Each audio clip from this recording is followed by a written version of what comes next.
nice quality, as in like We can wise. click. Yeah, I don't want to touch anything.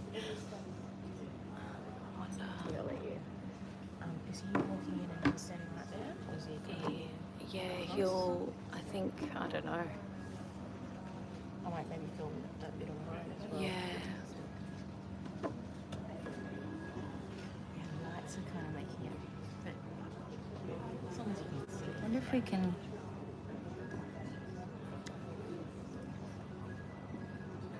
What's this song? Walk of Life. Yes.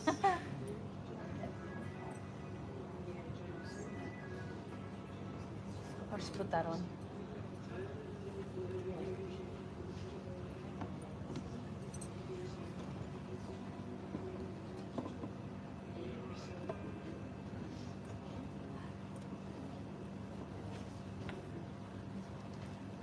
Is it right now? Yeah, it's live.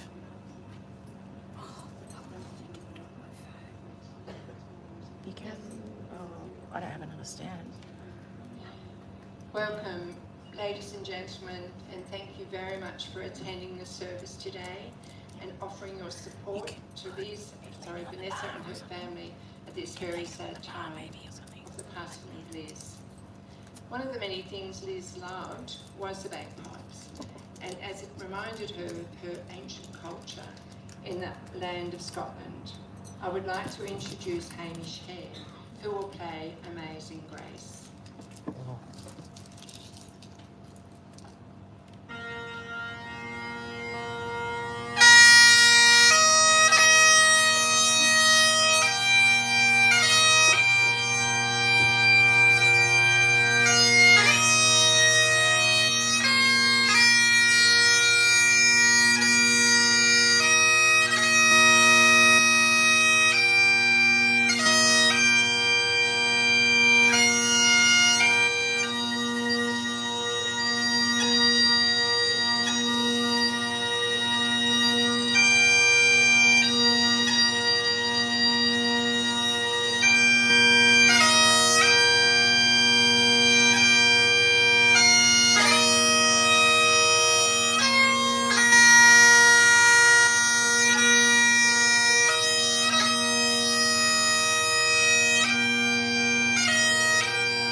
Thank you, Hamish, and I'm sure Liz just loved listening to you play as we all did.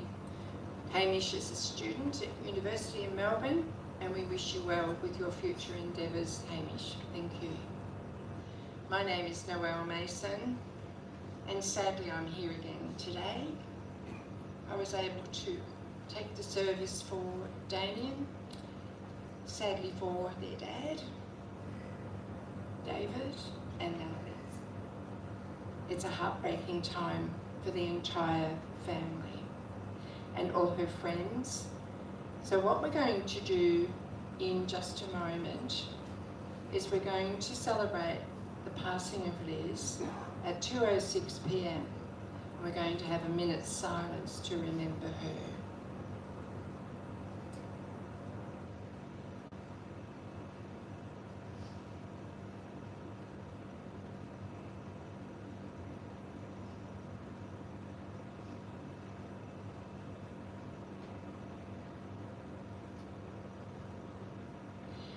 Ladies and gentlemen, could I ask you to please stand while we share this minute of silence in memory of Liz.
Thank you, ladies and gentlemen.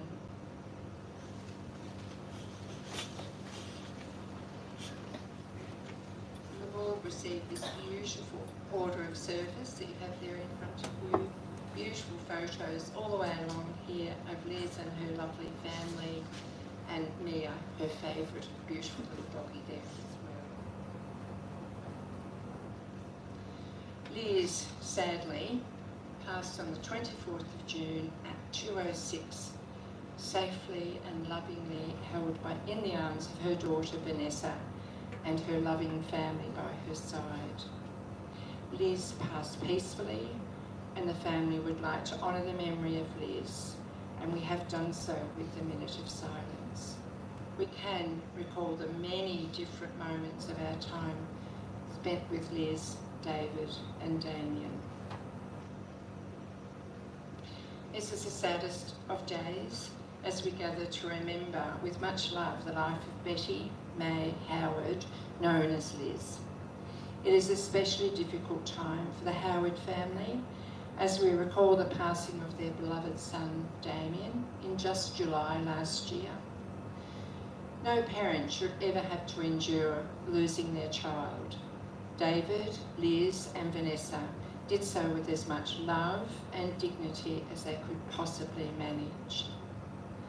The love of Liz's life, her loving husband of 57 years, David, already suffering from his own health issues, could not, try as he might, overcome his grief at the loss of Damien, and very sadly, David passed away in November of last year. Throughout this terrible time, Vanessa, their darling, loving and courageous daughter, was there to support the family. Ness, as she is lovingly called, had her own beautiful family, namely Jason and Jennifer, and her loving husband Brent to look after her. Liz's great-granddaughter, Savannah, is a delight and added a much-needed spark for both Liz and Vanessa. We're now going to celebrate the life of Liz by lighting of candles.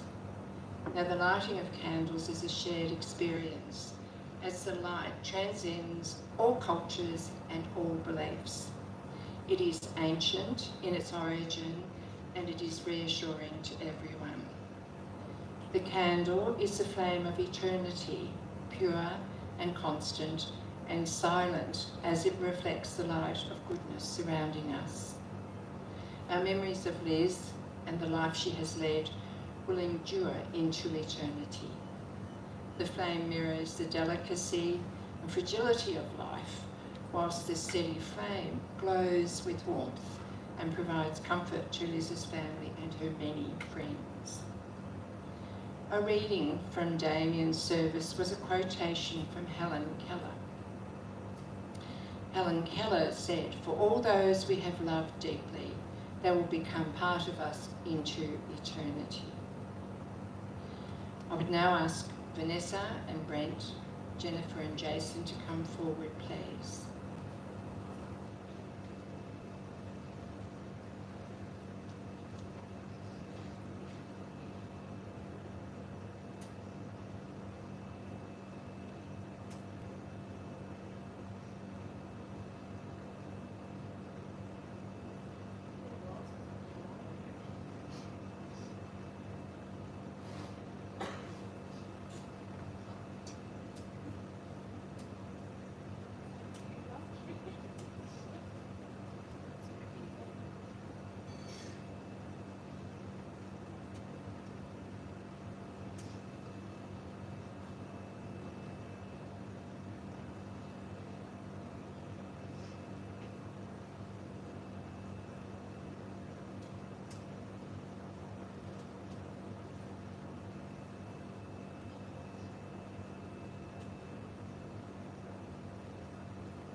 Rochelle called Liz and David Nan and Pa, I believe. So very, very close friend of the family and a great loss to Vanessa.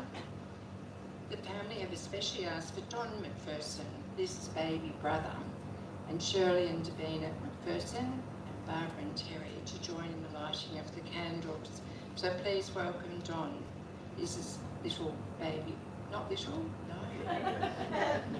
baby brother, to come forward and light a candle in remembrance of his lovely sister.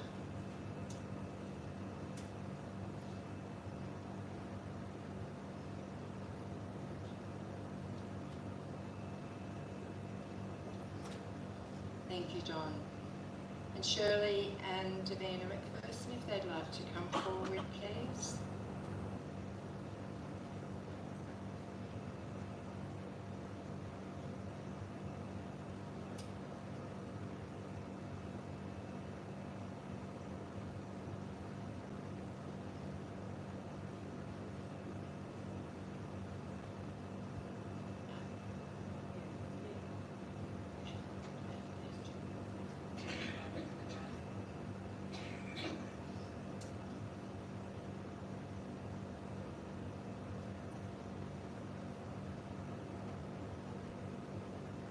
Thank you, Shirley and Davina. Barbara and Terry, would you like to join us in the lighting of the candles, please?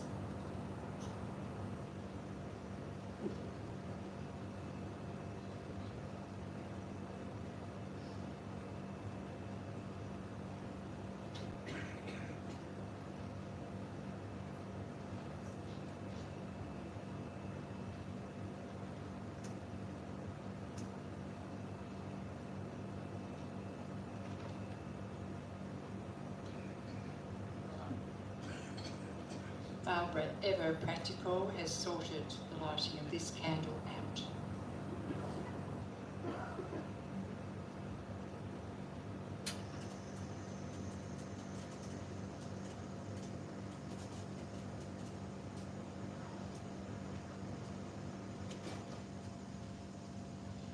Thank you. The candles are beautiful. Liz is making sure they're shining bright for all of you. They thank you for lighting the candles, and peace be with you all now and for always. I'd like to talk to you and tell you a little bit about Liz's life. Before we commence though, I'm going to read out what she would like to have read out today. Liz, I would like to acknowledge my brother Don, my daughter, for her tenacity and hard work in caring for me. No words can express what it's meant to have her by my side on this journey of life and death. I would like to acknowledge and introduce Don, Graham, Jenny, Shirley, Steve, Naomi, Davina and Clint as my family, together with Ness, Brent, Jason, Jen and Savannah as my adored family, and one whom I'm very proud, and I think and thank them for every bit of joy and happiness they have given me over the years.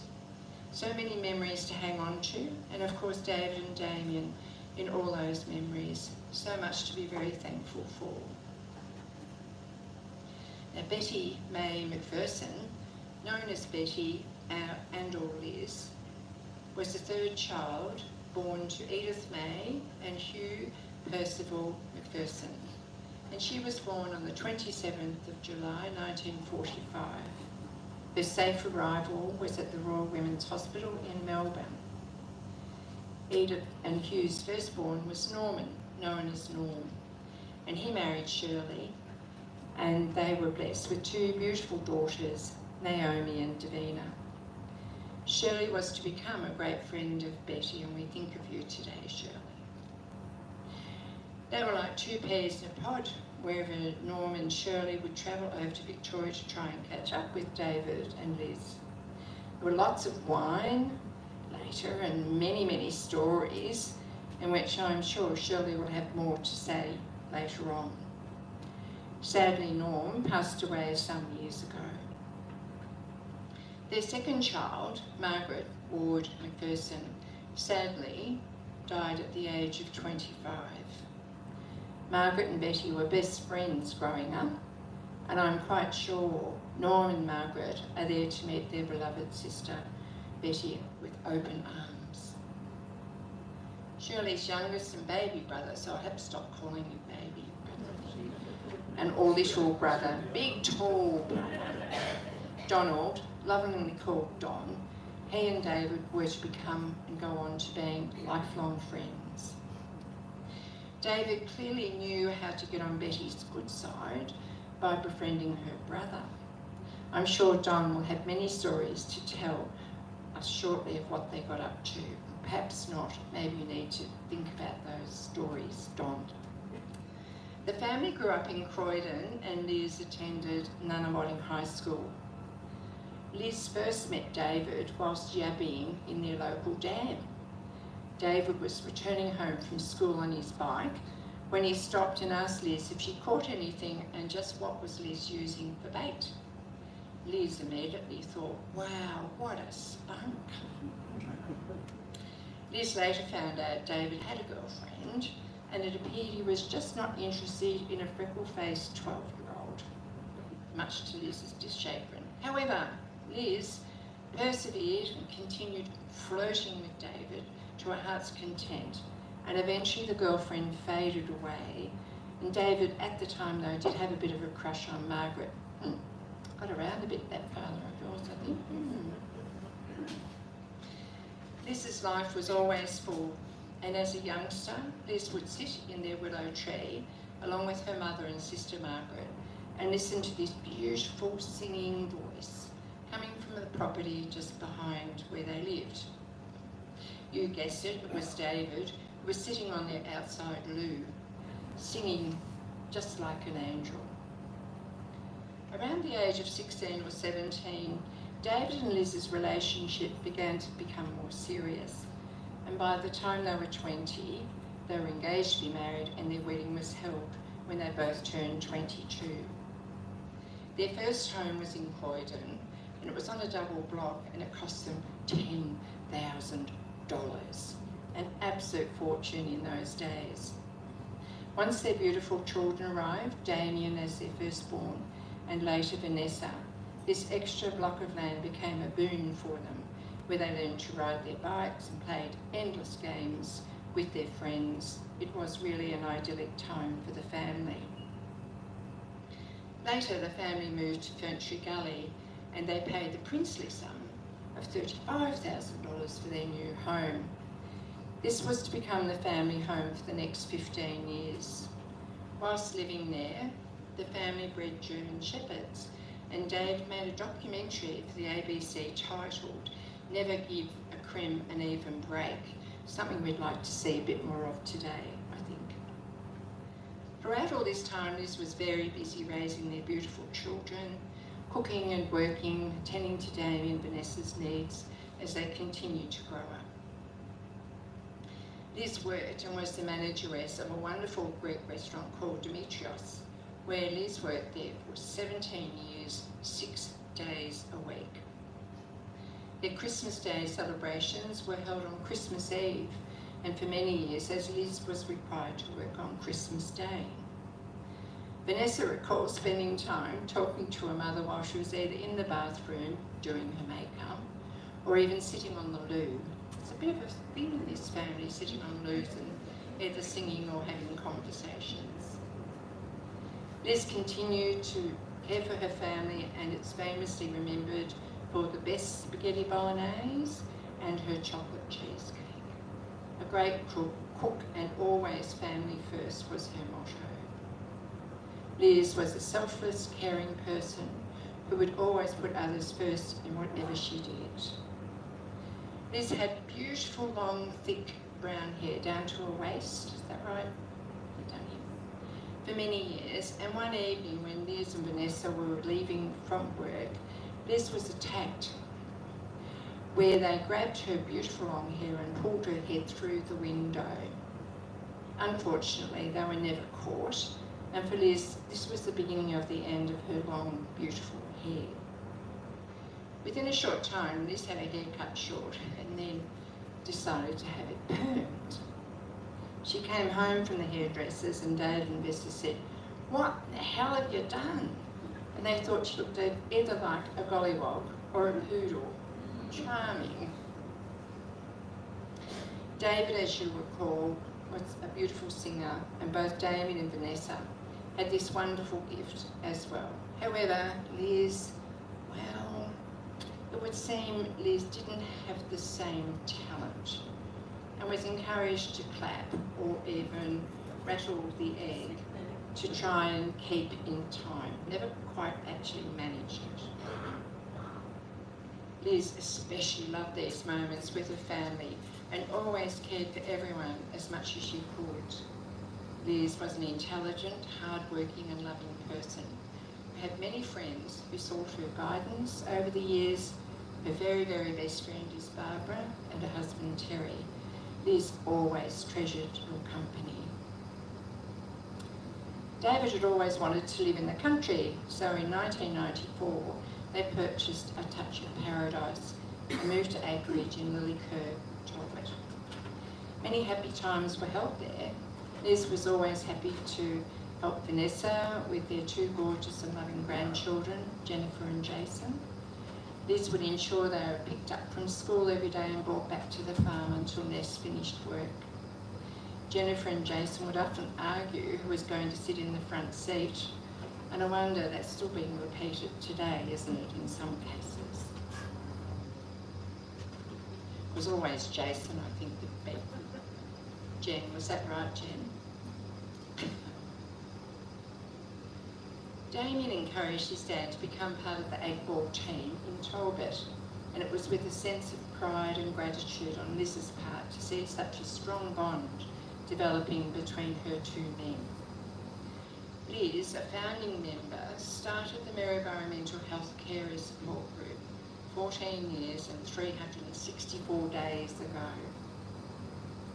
The group was just one of her passions, and it has continued to grow as we mere mortals try and come to understand the complexity and severity of the effects of mental health that exists within our community. Tomorrow, the carers group, of which many are here today, will be celebrating their 15th birthday. Unfortunately, Liz is now unable to be part of this great occasion. However, Vanessa, Brent and Jen will be attending on her behalf.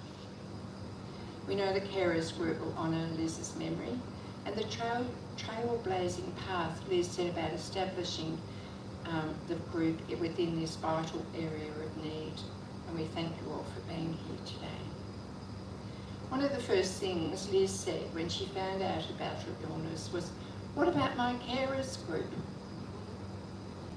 She had been the founding rock of the group for carers of all types, and she was proud she could do what she was, and she was so passionate about it, and she loved you all. Liz has had to endure much in her life with the sudden passing of Damien, and then shortly after watching the love of her life, David, slowly struggle with a broken heart. Liz had to continue on regardless. Mia, their lovely staffy, was constantly by her side, and she helped Liz get through with the ordinary everydays of living. As the weeks and months passed, she was called her Mishy Moo, as Liz liked to call her. She's actually there on your order of service. Vanessa came down to help Liz celebrate what would have been her dad's 80th birthday, and noticed her mother's considerable change in her health. Vanessa made the doctor's appointments for her dear mum, and after investigations, blood tests, Liz was given the devastating news of her terminal cancer. Vanessa recalls the oncologist, Dr. Brown, got down on his hands and knees and was so overcome when he spoke of the very limited time Liz had left, approximately 2 months. Dr. Brown said over and over again just how sorry he was, as there was absolutely nothing he could do for Liz. Vanessa and Liz returned home, and Liz's health was deemed palliative. Liz received wonderful support from the palliative care team throughout all her days. All of the team, but especially Beth and Anne-Marie, were an absolute brilliant support, not only to Liz but to Vanessa as well. On behalf of the family and their friends, I would like to express their gratitude for their support and love and guidance through this very, very sad time. As I mentioned, Liz passed away in the arms of her beautiful daughter Vanessa and granddaughter and son-in-law in her own bed and in her own home. Once again, I wish to emphasise the gratitude and love that Liz and David had for their beautiful daughter Vanessa. Vanessa, you have been steadfast, thoughtful, so considerate of their every need, and we honour you for the devotion. Please give Vanessa a very big applause. That's not an applause, I want a big applause, come on.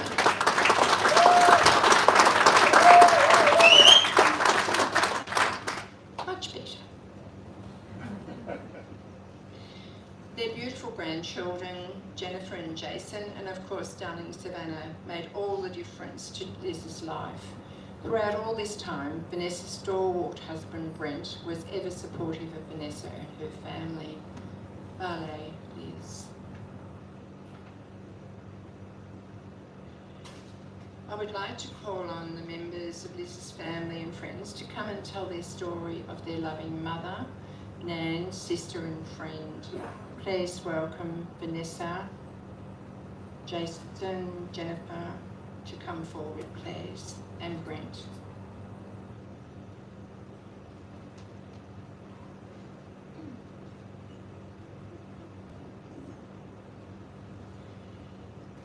Wasn't sure if I was going to be able to do this, and I probably still can't. I've got tissues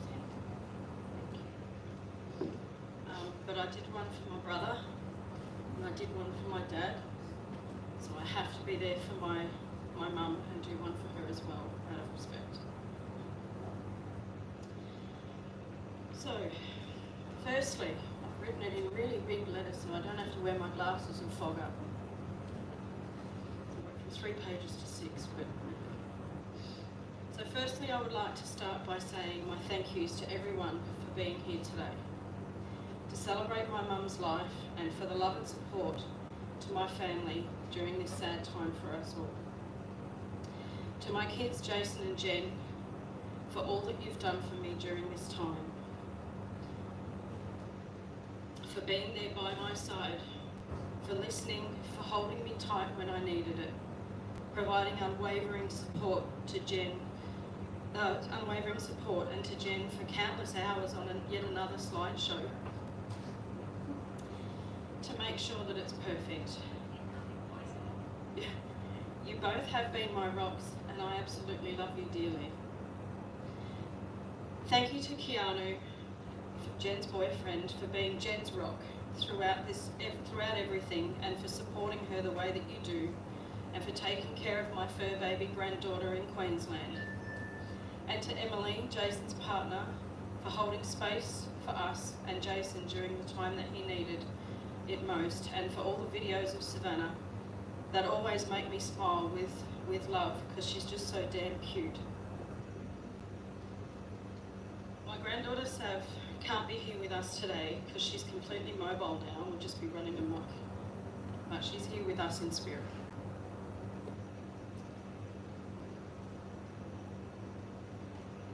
To my husband Brent, what can I say but you are truly one of the most supporting, loving, caring men that I've ever met, and I'm so grateful that you're my husband.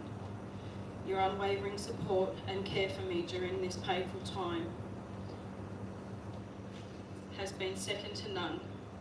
You got a call within 2 hours, you were on the plane to get to me, even without socks and undies packed. I love you and your caring nature, and will always. Love you. To Brent's family, Bob, Denise, Ali, Erin and the kids, your calls, messages, love and support is very much appreciated at this time. And to Denise for organising and getting Brent on the plane with a bag packed of whatever she could muster, bailed into a car in her dressing gown, barreled down the freeway and got him there with 9 seconds to spare. I thank you. I would like to thank my mum's family, my uncle Don, who's travelled from Sydney today. Unfortunately, his partner Jenny and my cousin Graham could not be with us today. To my auntie Shirley and my cousin Davina, who have travelled also from Perth to be with us today. Unfortunately, Shirley's husband Steve and my cousin Naomi could not be with us. It means a lot to have you by my side at this difficult time. To Barbara and Terry, thank you for everything that you do. Barbara's actually said she used to ring Mum every day, so now she has to ring me every day. I'm just like, I'm just going to mute her. But she's like my second mum, so she knows that I'm always there for her. Well, here we go with the message to my mum. Where do I begin? How do I even start? My mum was 1 in a million. She was a selfless person who 99.9% of the time put others before herself. She was a courageous lady, full of love and compassion. Supportive and caring, perhaps a little sassy at times, but we can all be like that, can't we, ladies? She was a chirper just like I am and chime in on conversations. She gave to others her heart and soul and lived a simple life on the farm for the last 30 years, and this is where my whole family will remain. My mum taught me to drive in her, new Celica, and Dad the old high-ace van in the paddocks. Well, I would sit on Dad's knees and steer the van when I was 13, but I got my learner's licence and it was all over. I wanted to drive everywhere. I drove us to work on a Friday and Saturday night, and she would be like, no, you can't drive, we're running late. Sometimes she won her battle, but not always. I worked with Mum from the young age of 13 in the kitchen every Friday and Saturday night at the restaurant she worked in. I went from washing the dishes to making the cold entrees for customers. We started work at 6 and would finish and start heading home, sometimes at 2 a.m. in the morning. The owner of the restaurant wanted to give me less money than the others in the kitchen because I was a kid. But Mum said, like hell you will. She's doing the hard work just like the others, and you'll pay her what she's worth and not a penny less. I would come home with about $300 for 2 nights' work, not bad for a 13-year-old in 1985. Cash. No tax. Mum always said, if you want anything in life, you have to work hard for it. My values and my work ethics I get from my parents. They've built a strong ship here. I remember at our family home in Lidford Road in Furniture Gully where the dogs were barking, I kicked the window to tell them to shut up and put my foot through the glass door. It shattered everywhere. I looked down and I've cut my foot open. I started screaming and all Mum saw was blood and rushed me to hospital. She was there for me. She was there when I broke my arm, when Jonathan Knight pushed me off the top of the slide because he wanted to go first. She was there for me when I broke my leg and I was laying in the grass in the middle of the paddock, unable to move. She was there when I got my first period and I screamed, Mum! She said, what is it? I said, I think I pooed my pants and I don't even know. As I cried my eyes out, she went, oh, it's okay, sweetheart, you've got your period. I'm like, oh my God, that's gross. So then we had to have a chat about the birds and the bees. She was there in the hospital with me and watched me give birth to her firstborn grandchild, Jason. She held my hand right the way through, although I almost broke it because she gave it to me the wrong way and I squeezed it so tight I could have broken it. She stayed with me for 3 weeks afterwards.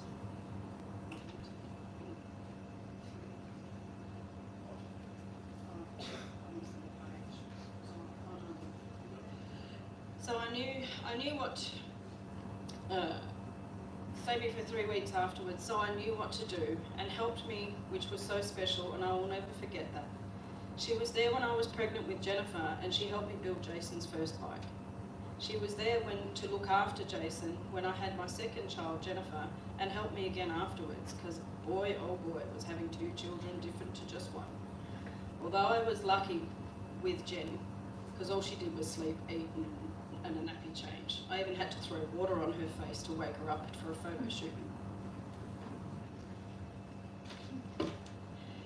She was there to pick up the pieces when I needed her the most. She has been through it all with me. She was there at 4:30 for our phone call every day on the way home from work and would say, "Oh God, is it that time already?" Brent would usually also ring, and I would say, "Hold on, Brent's ringing." I would answer the phone with a tone to him and would say, "I'm on the phone to Mum, Dales." He would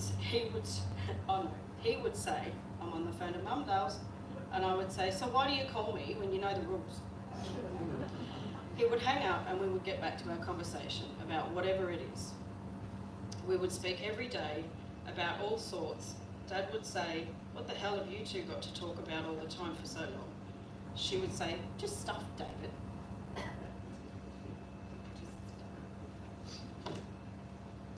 There are so many memories I could go on forever. Things will never be the same. My mum is my world. I will forever be grateful that I was able to spend quality time and care for Mum over the last 2 months. She was there for me when I took my first breath, and I was there for her when she took her last. I will never forget you, Mum. I will always love you to the moon and back, and then some. So to finish, I would like to read a poem that I brought her many years ago that I found on the fridge and is fitting for my mum. And it simply says, "Mum, you've always been an inspiration to me. You've always been there for me, supporting and encouraging me through all the ups and downs of life, believing in me and making me feel special. I know there are times when I may forget to say thanks, and then it may seem like I don't appreciate everything you do. But I wanted you to know how proud and grateful I am to have such a wonderful person to call my mum. May she rest in peace."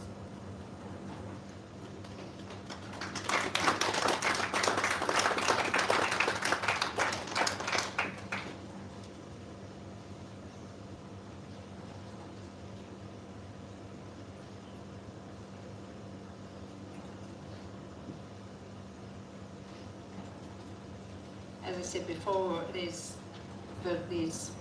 Vanessa, you are truly amazing, and thank you very much for that beautiful rendition of the life of your mum. I'd now like to ask Jason and Jennifer to come forward, please. Well, Jennifer first anyway.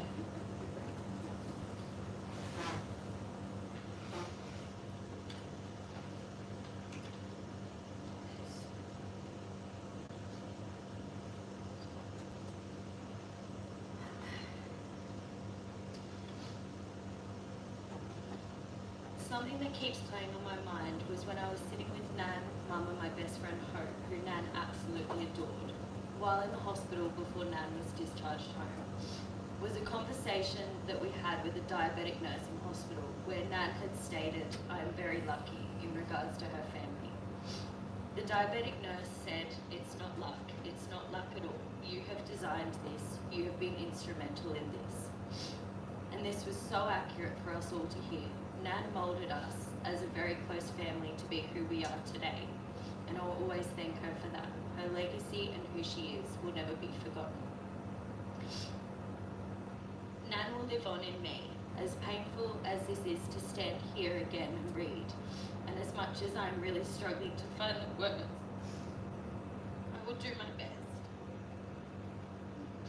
My heart hits the bed. My heart has lost another part, but she wouldn't want me to be worrying or crying. I just know that Nan will be with us every day, even though this ache is too much right now. My Nan was a powerful, strong, kind woman who handled everything that was put in front of her with grace and a touch of sass right up until her final days. Something that was so important to me was that I needed to be with her during her most vulnerable time. And I'm so grateful that I was able to hold her hand and tell her just how much I loved her over and over and over again. My Nan was best cook out, No one will be able to make her spaghetti bolognese or chocolate cheesecake the way that she did. Although we can try, she made every meal with love. I will miss the spontaneous I love you text messages I would get from Nan, the random FaceTimes, all of the advice that I never really wanted to hear. But she would give it to me anyway.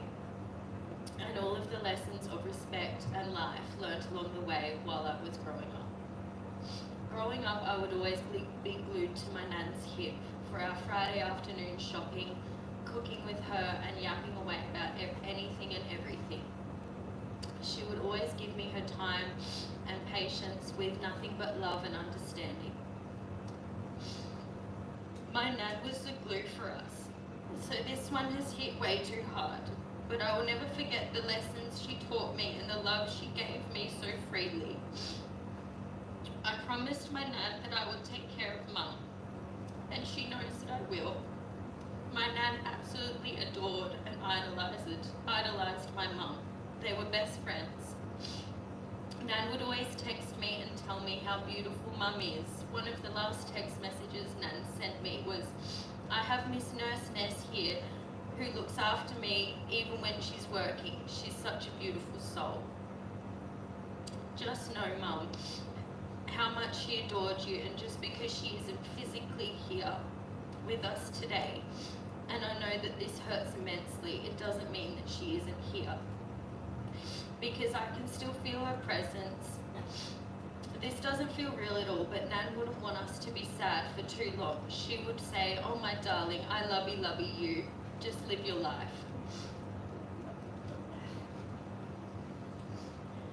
So Nan, please give Pa, Uncle Dave and Auntie Shelley the biggest hug, and know I will always love you. And you have taken a special corner of my heart where I will keep you with me. We will miss you every day of our lives until we meet again.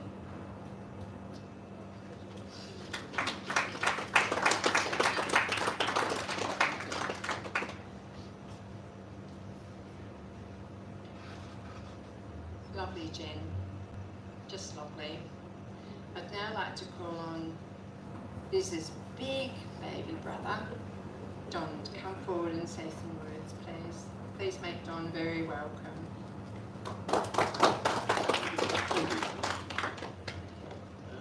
Dear. I served in Vietnam. I was 25 years a police officer at the pointy end of the spear most of the time. This is the hardest thing I've ever had to do. So I hope we get through it. I apologise if I repeat a few things that have already been said.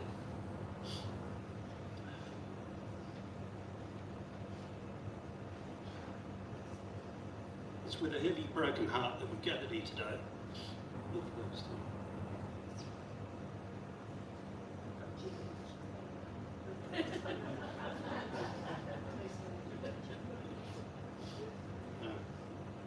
Gathered here today to say goodbye to my sister Betty. Betty and I were the two youngest and last of two youngest and last of the four siblings, as you've already been told. Only 2 years separated us, and growing up, we tormented each other to death. We were enemies, as kids are. But as time went on, the love grew, and it was just perfect, brother and sister. When we were young, we'd holiday up in Bairnsdale at our grandmother's house. Most of our time was spent down the Mitchell River. There's a pool there. It's cut into the side of the river, it's fenced off, concrete steps and a muddy bottom. Well, we were throwing mud at each other. I just happened to come up one time and she hit me square in the face with a handful of mud. And I had to go to the hospital, or the doctors came with us, and have my eyes syringed out. And when I got home, all hell was breaking loose. Grandma was going off at Betty, hitting poor little Donnie, her favourite grandson. Well, Betty never let me forget that, because I started that blue.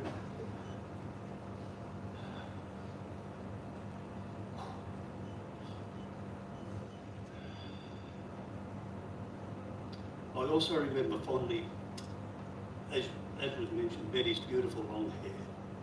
It's just memorable. It was so silky and long. I've never seen hair like that again. And her extraordinary love of dogs, especially the last one she had.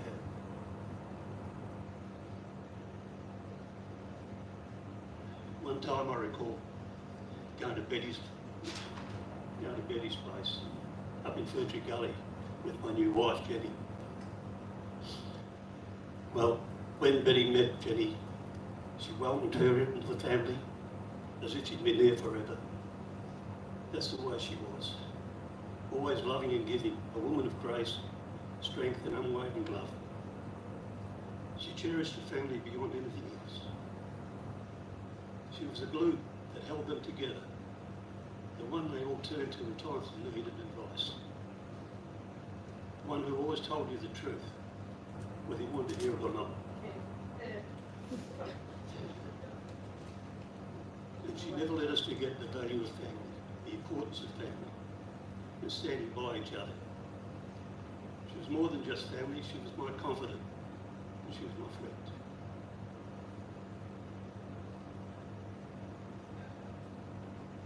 She faced life with courage and grace and determination. Even in hard times, and there were many of them, as our family can speak about. Often putting their needs in front of her own. I often phoned Betty for advice on my own family problems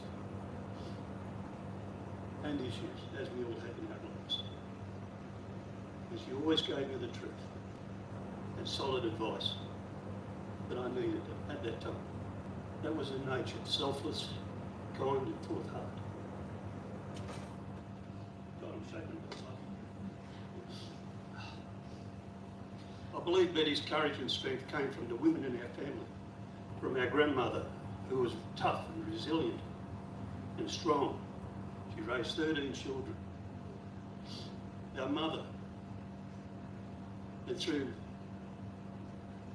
adversity and tough times, stayed true and stayed true and strong, devoted to her children.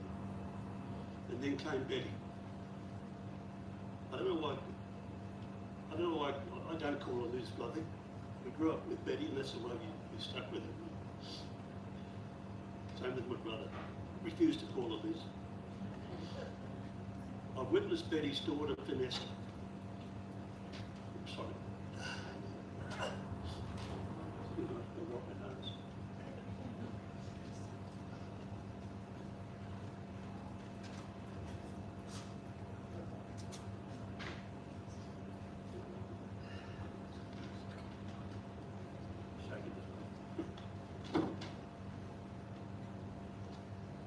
I've witnessed Betty's daughter Vanessa's strength and courage in the last few months, especially the last few weeks, and her ability to cope in the extremely painful period leading up to Betty's passing. It must have been heart-wrenching and horrendous, as you can imagine, to deal with that. But she did, and it just shows Vanessa's strength and character. It was the strength and support Betty so needed during that time. And so the strong women continue in our family. Betty's daughter, Vanessa. Betty would be so proud of her. No. Betty was full of quiet strength and resolve in the way she carried herself, not only in the final days of a terminal illness, but the way she thought of others. When I last saw her a few weeks ago, she was more worried about me and how I would cope, and how I was hurting. She was always the first to think of others, the first to speak up when it was necessary, and the first to listen when someone needed advice, especially me. And I phoned her often when I was off my strength. My sister believed in giving back, whether through the extensive volunteer work she was involved in over the years, or the quiet everyday kindness she gave so freely. She made this world a better place. She left every space a little warmer, and every person a little stronger. just by being herself.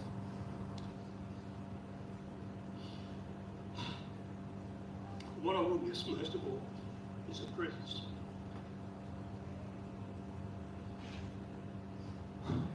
Her wisdom, her voice, her unwavering love. I find comfort in the knowing that her legacy lives on in all of us, in the kindness she showed, the joy she spread, and the life she touched. I must mention her beloved magpies. Or if you said anything against the Collingwood Football Club, you were toast. And as mentioned before, her cooking was fantastic. I always look forward to coming down just to get some food.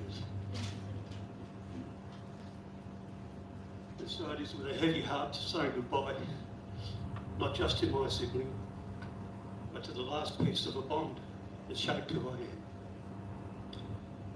With her passing, it feels more like the closing of a chapter that only we share, full of memories, laughter, struggles, and love that only siblings can understand. Though I feel alone in a way I never had before, I carry each of them with me, in my heart, my memories, and in the way I live my life. Rest peacefully, my dear sister. Thank you for everything.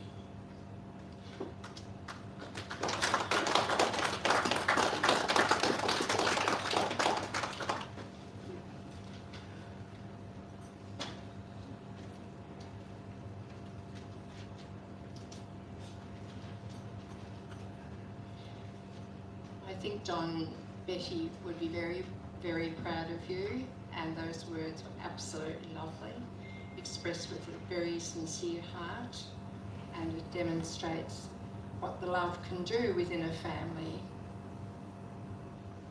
I'm going to ask Shirley McPherson to come forward and... Oh, sorry, Jason. Oh, no, I didn't forget you. I saw you here before, but being a bloke, I would have thought, how are you, Jason? You would have said, good. Please make Jason very well. The dad of Savannah.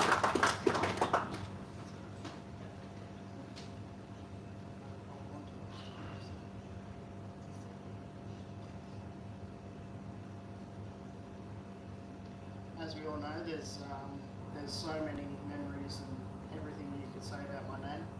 A lot of it's going to pretty much be along the similar lines as what Don, Jennifer and Mum have said already, and Noel.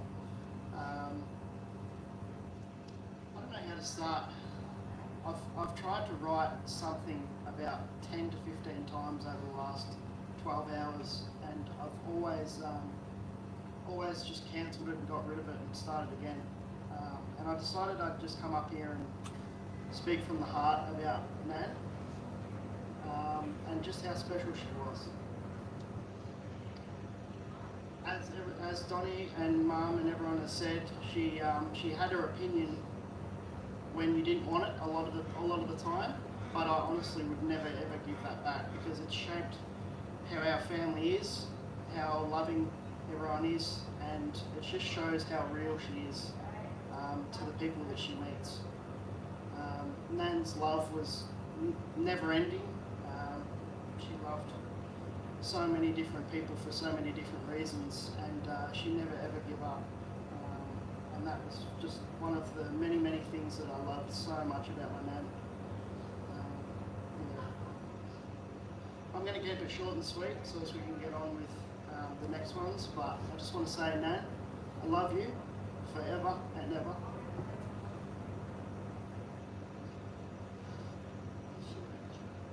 And I know that I'll always have her in my heart. And very special thanks to Mum, who through Nan's phone sent me exactly what I needed when I needed it the other day. That's how I know that she'll always be here. I know you do, and it's not going away. Thanks guys for coming, and we really, really appreciate it.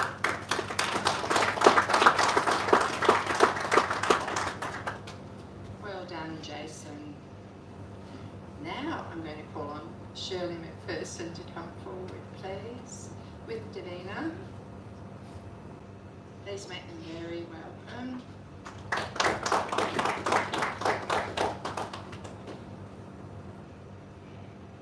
Thank you. As I've been introduced before, Betty was my sister-in-law in the family of Eulogy, so it's really strange for us to be hearing this, but I know that definition's been called, particularly from David and that son and family. And I was married to Betty's eldest brother, Noel, who was also deceased. But here today with me is one of my daughters, Davina, which we're so pleased that we could make it in such a short time frame. It's really sad, but in some way it turned back the clock for me to over 56 years ago when I first met in Melbourne, Betty. I've been married with Noel for over 12 months. And we hadn't met before because I lived and still do live in Western Australia. Betty was so gorgeous. Firstly, she was shorter than me, which was something great. Everyone in my family is a lot taller, as even my baby daughter is. And the photo in the middle there describes her to a T. She had this long, amazing auburn hair to her waist and a very bubbly personality, and that was Betty.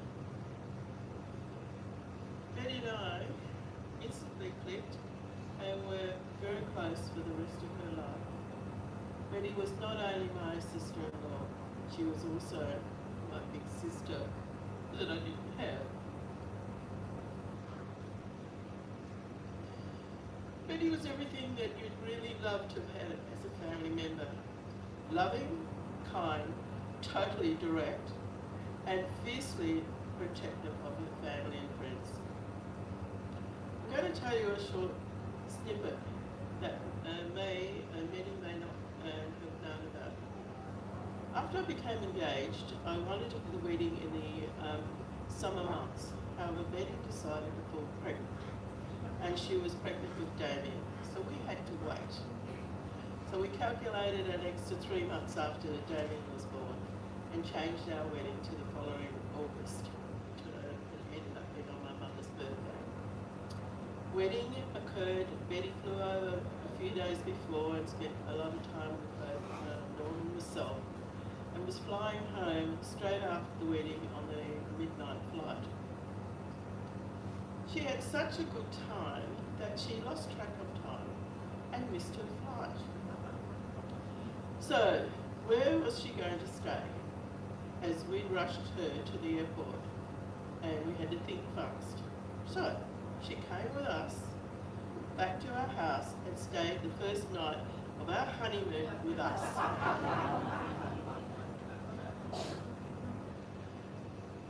She even had breakfast with us next morning.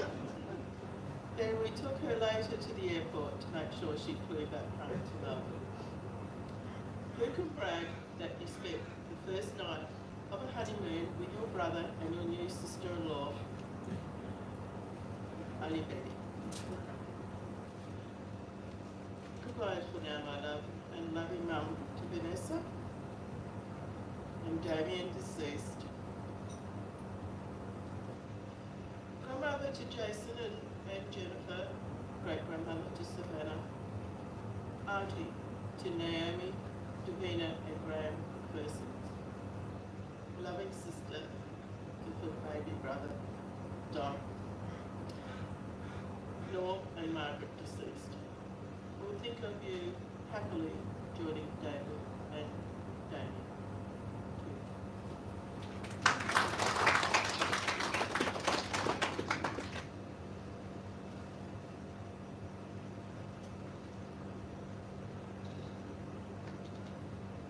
Shirley, I reckon you would have lived and told that story for many, many years afterwards.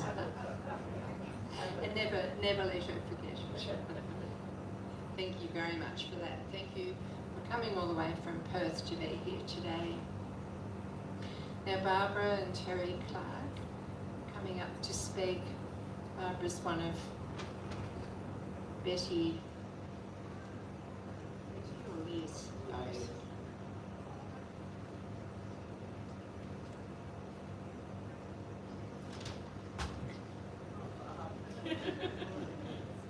think she's looking for the bottle of gin. I'm not sure, but one moment. Oh. What sort of glasses do you need?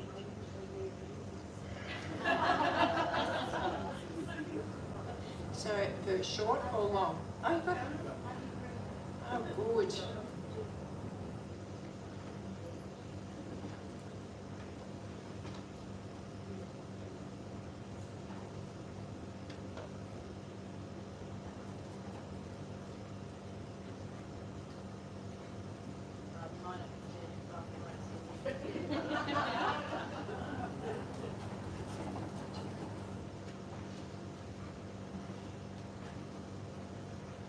And my tribute to this, some of us are blessed to have a special person whom we cannot imagine life without.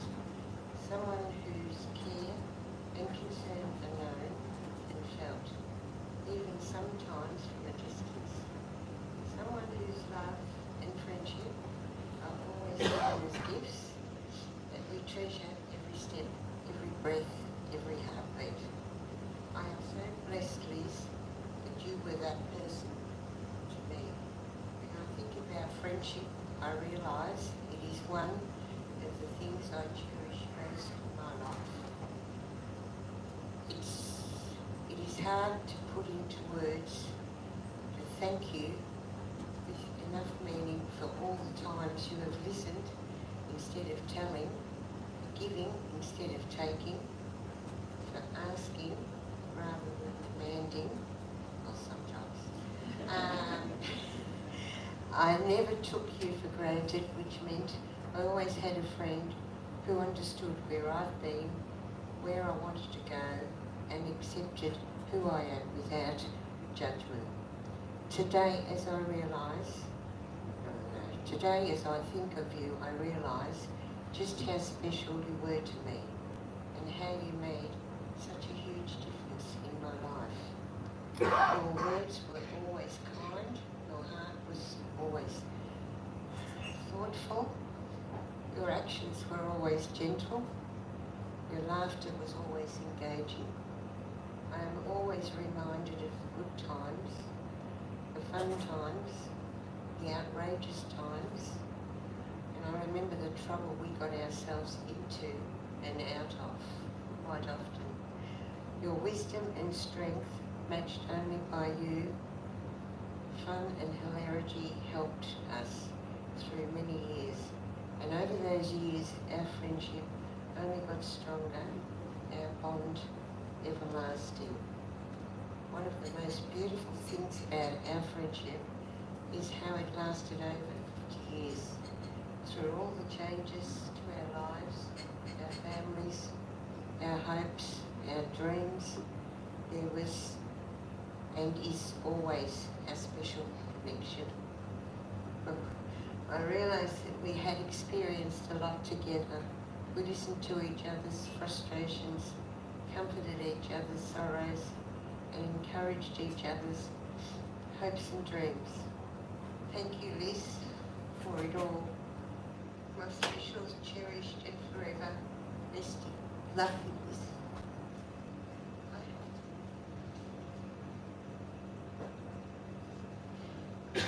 Sit down. We're not getting the glasses this time. Fine. Barbara's got something to eat on behalf of the Loddon Mallee Mental Health Group. Is that it? Carers Support Group. One moment.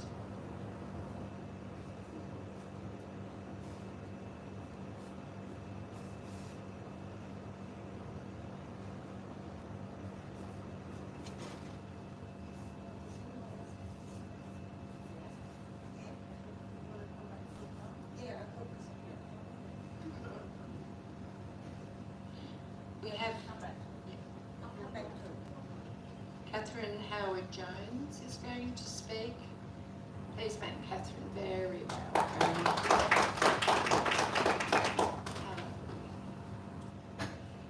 Thank you. Well, this is not fair. I haven't prepared anything. I just thought I'd get up and do a Jason and just speak from my heart off the cuff. There's a lot of faces here that I don't know, and obviously you all knew Liz. And I'll tell you about Liz, how she got to be Liz. You can correct me. Donnie will always be Donnie to me. He'll never be Don. He's always Donnie. We came to Australia from England. We migrated from England in 1956.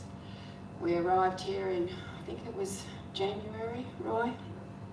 I was 5.5 and I turned 6 on the migrant hostel in Nunawading.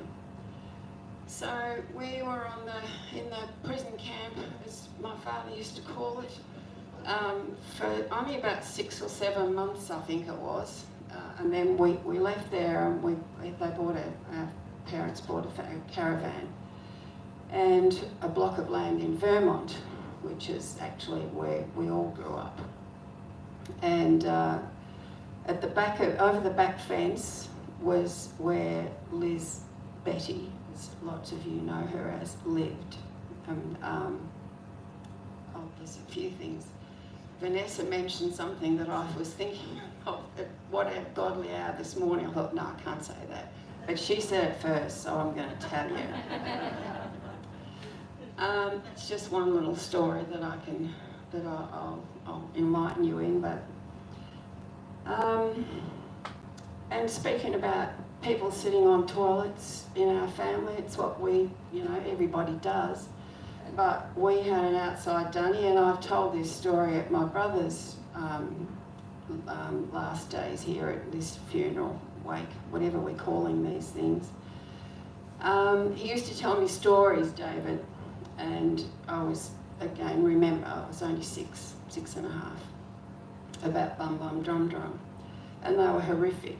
And this one particular night, we were at home, him and I don't know where Roy was. He was much older than us because he's so old. He was out, and it was just David and I home in the caravan. Our parents were out. And he'd been telling me this story about Bum Bum Drum Drum. And I tell the stories to my grandchildren now, but not quite as horrific. So then I had to go to the toilet, and it was an outside dummy. So I was terrified of going out because he'd frightened the bejesus out of me. So he said, it's all right, don't worry, I'll give you my gun. So, and as I was stepping down the steps, he said, what will I do if someone comes because it's got no bullets in? He said, oh, I'll put a bullet in it for you. I'll put a slug in it. It was a slug gun. So he puts this slug in it. So then I'm sitting on the toilet with this, like Annie Oakley, with this rifle air gun across my knee. And he comes outside like an idiot brother that he was, knocking on the door going, making all these terrible noises, and I was scared stiff. So then, we've laughed about this many times since, he stuck his head round the door because the door was open for all the world to see. It was, I don't know what time it was late at night. And I just went bang, shot him. I got him right here. And he took that scar to the grave. So, yeah, yes, you can. So, yeah, shot him almost right between the eyes, and I didn't even aim. I just banged him straight from the hip. So, as he's screaming and blood everywhere, and I'm screaming, well, I went over the back fence to where Liz lived, the McPhersons lived. They heard me screaming, actually. So he boosts me over, and I climb over there, and I go in the bedroom with Liz and Margaret, and they're trying to pacify me as Mrs. Mack and Mr. Mack are trying to dig this bullet. I don't know whether you were there. Can't remember.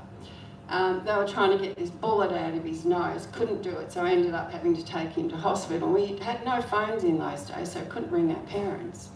So Liz and Margaret were there on that occasion, which Liz and I have laughed about many times since, and David.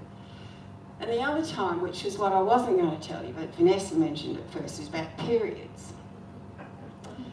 So I was 11, and we had lots of interactions with Liz and the family. I used to go over there and just chat and hang out with Liz and Margaret if she was there, and or watch Donnie eat. I was fascinated with him eating breakfast, at actually how much. I think it was Wheaties or cornflakes. Wheaties. He could eat more Wheaties than anyone I could have ever imagined. So anyway, getting back to periods. I was 11 and I was at a friend's place and of course got the business came out, said, something's happened, I'm bleeding, I think. So my friend said, you'll have your period. She knew a little bit more about it than I did. So she went into her mum's room, she brings me out this pad, like a surfboard. And I thought, geez, I don't know what to do with it. Anyway, I was traumatised. So I went home and still didn't know what to do. Still got this pad shoved up my shirt, not where it should be. So I'll go over to Liz and Margaret. If they're home, they'll know what to do. So I did. So I had to go at the back fence, climbed over and went there, and I said, something's happened, and telling them what it was. And they said, oh, it's all right, you just got your period. I said, well, I know, but I don't know what's this thing that my girlfriend gave me, or what is it? And it was one of those ones, you can't buy them now. All you ladies, I can see faces of times, will remember these. They're about that long, and they had this big long wing thing that stuck up on either end. And he said, you've got to put that on. And so I said, well, what do I do with this? Where does this go? There's these big long wing things. He said, well, you need a sanitary belt. I said, what the hell's a sanitary belt? So they fixed me up with all of that. Said, you'll have to go home and you tell your mum. So I'm not telling her. So they said, you'll have to tell your mum because she'll have to buy these things for you. And Margaret had got out. She went and got a few of her things out of the cupboard and gave me a couple of spare ones. You'll have to go home and tell your mum. So I said, no, I'm not telling her. She said, you will have to tell your mum because she's going to have to buy these for you every month. I said, what do you mean every month? So we had this conversation about, so is this going to happen every month? So little did I know, yes, it was every month for the next bloody 45 years or whatever it was. So your Terry's ringing. So anyway, that was that story. This is how we go back, how far we go back. Can't be a girlfriend, Barbara. No one would be ringing you. It'll be, yeah. There we go. So that was one of those stories. When we grew up eventually, and then David used to send me, when they started going, we were keen on one another. My dad wasn't very enthusiastic about that. So they used to send me across the back fence with notes. I'd have a note from David to take over to Liz about where they'd meet. So that went on for a while. And, then I'm jumping around, but anyway, it doesn't matter. How she got her name Liz, she must have been about, 14. Donnie might remember more, or even more than I do, but about 14. She went to work in the corner shop in Vermont, and I think they were called McGregor's, Mr. McGregor, or Panham. Yeah, that's right. Yeah. So Miss Pan, she was a stuck-up bitch. She was she didn't like people coming in the shop. She'd be, oh, children, and she'd all that sort of thing. So she didn't like Betty being called Betty. So she thought it should be Elizabeth. So she actually called her Elizabeth. And that's where the name Liz started. My parents, till their dying day, always called her Betty. Some of the people in our family call her Betty. I suppose I did to start with. And then it moved to Liz, and it was always Liz. So that's basically how she was given her name, was thanks to Mrs. Panham. So then we grew as kids and grew up into teenagers. Well, she was older, a bit older than me. 5 years or whatever older. We had our, when Damien was born, no one knew except David and Liz, because we were very close, that I was pregnant before 3 months or whatever before we were due to be married. So that was a secret that I shared with them. Then we were both pregnant with our second babies, which of course was Vanessa and my daughter Tanya, Monica, who wasn't able to come today. Tanya or Monica weren't able to be here. So we were very close in being out here. They were only 3 and a bit weeks apart. So when we spent a lot of time at each other's houses, we were always, Liz and I used to shop together every week. I'd go over there to Burnt Bridge, I think it's called, in Croydon, and we'd go shopping. I was there not so long ago, and it brought back lots of memories. My daughter's just moved into that area, so I went over there and I thought, oh God, I remember Damien had the biggest wobbly right there. All those things that sort of come flooding back to you. But we spent a lot of time together, my brother and Liz and my then husband and me and the kids. So when the night Vanessa was born, and we didn't know what we were having in those days either. We knew it was going to be a boy or a girl, and that was it. Whether it grew fair as it went on was another story, but ours never did, thank God. So Vanessa was born, and David came back to our place. It was the first place he came to tell us that they'd had a baby girl, and I still had a couple of weeks to go. So, and David and my then husband Hans celebrated. They smoked a joint, I think, outside in celebrations. And yeah, gosh, what else? There's so much. But Liz was not only my sister-in-law, she was my sister for many, many different reasons. I grew up in her shadow and knew a lot with, spent a lot of time at her family's house, in their kitchen, watching Donnie eat Wheaties, climbing over the back fence with notes. We shared an awful lot, and this is, as we moved, I moved to Queensland and they moved out to Talbot. It put a lot of distance between us in that time. So we weren't quite as close as we always had been, but that never leaves you. When you have that kind of love for family, it doesn't matter how far you live apart. And I don't have to wonder if she knew that I loved her, because I know she knew because I told her. And she could tell me.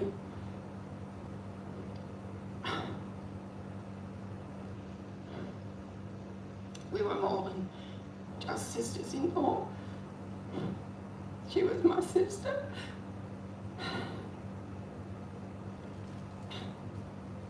And I really do hate being here. But it is what it is. And she'll always be with us. Vanessa's done a fabulous job these last few months, these last 12 months, with what she's had to put up with. It's been bad enough for us as a family. I can't even begin to think of what it's been like for her. But here we are, saying goodbye to yet another member of our family. She'll always be remembered. She'll always be loved. And rest in peace, my dear sister.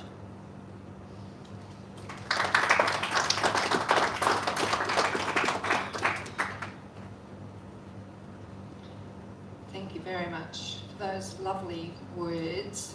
We've heard nothing but lovely words, sincere words about the life of Liz and Betty. Sounds like I know Betty, I know Liz, I beg your pardon, and always loving, caring, kind and thoughtful. Now I have to go back, how are you going there, Barbara? Oh, good. Welcome Barbara back, please. Or do you want to sit there? No. You want to come up here? Please welcome Barbara back. This is from the Loddon Valley, a group of carers up Loddon that Liz and I went away for a weekend once because it was a free weekend, but we didn't realise it was to teach us how to become advocates for carer support. We thought we were going to go 4 days away just to enjoy drink and everything else. And so Liz ended up actually staying. So this is from her group up there. This is from Andrea. Liz was one of the first members of our Loddon Valley Mental Health Carers Network. Over 15 years ago, Liz and a few members, in conjunction with Bendigo Health and others from various lead agencies, created a carers advocacy group to help better the lives of carers and health of the loved ones, making information readily available, improve conditions and support the carers experiencing a hard time when caring for their loved ones. These were her goals and what Liz did best. Liz had worked hardworking. Liz was hardworking and very diligent in her determination to improve things. Through her dedication to our committee, Liz instigated our Carers Corner newsletter, which Liz sent out each month to inform many readers of events and new information. Liz will be very much missed by us all. A beautiful smile and cheery personality, and most of all, her generous hugs she would always give us on arrival and departure. We will most definitely miss her at our meetings. Our committee, Tandem and Bendigo Health members wish to express our condolences and sympathy to her family and friends. Maria Pugh, CEO from Tandem, has conveyed her sincere condolences and stated how Liz will be very much missed for her hard work for carers and at their meetings. And also Mike Bundy would like to pass on his condolences to you, Vanessa. And thank you, Liz, for a job well done. Rest in peace from the Loddon Valley.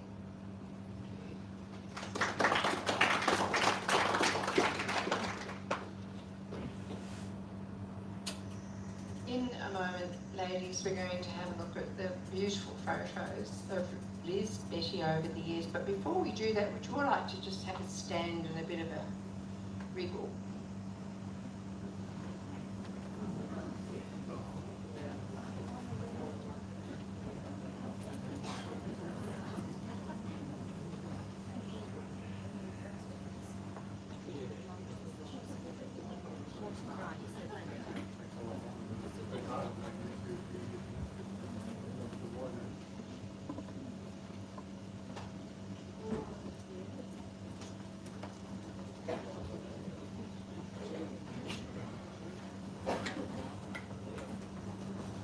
Thank you, ladies and gentlemen. We're now going to watch the screen here of the life of Liz and Betty, Liz, Mum, who are the reason we're going to listen to, like Callum Scott and Whitney Houston, I Will Always Love You. So, thank you, Jen.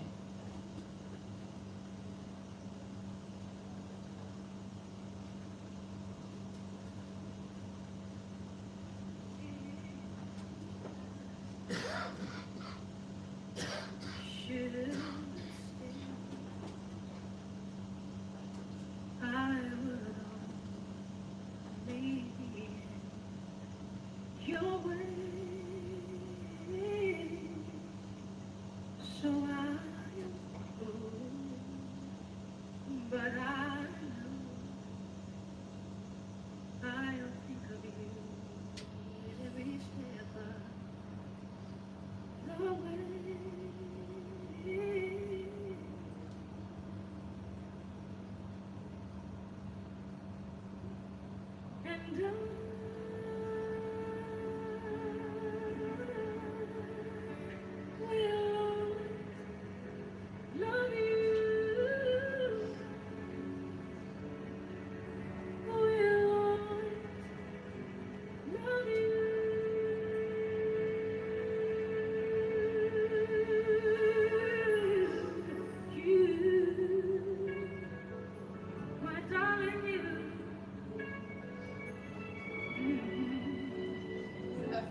is all I'm taking with me.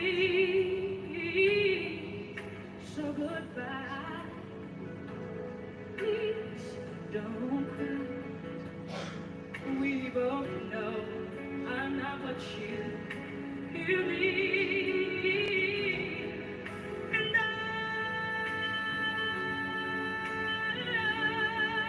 will always love you. I will always love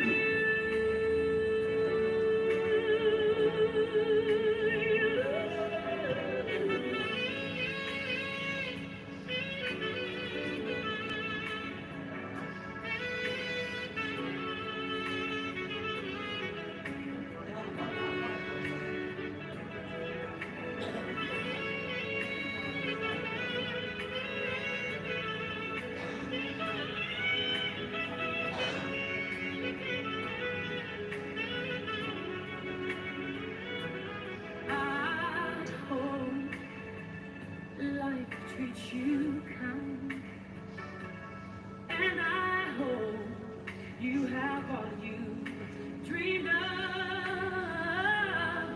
and I wish you joy and happiness. But above all this, I wish you love.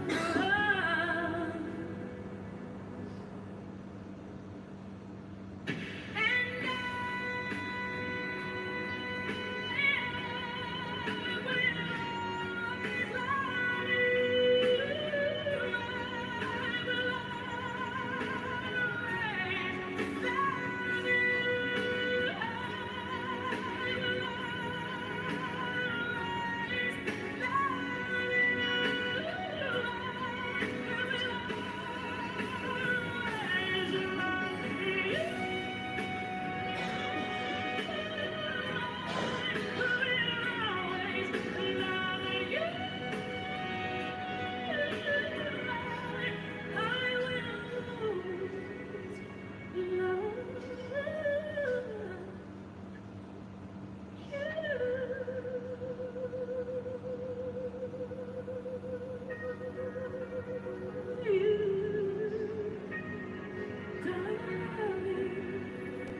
there goes my heartbeat, 'cause you are the reason I'm losing my sleep.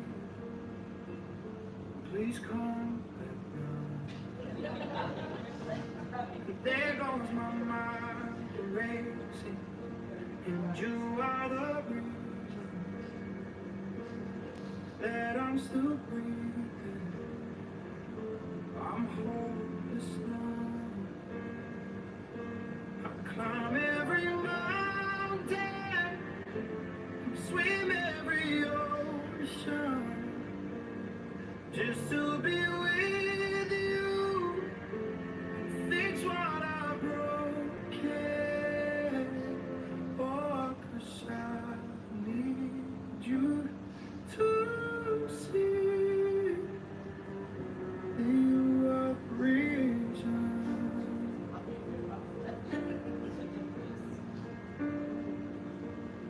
There goes my head shaking, and you are the reason.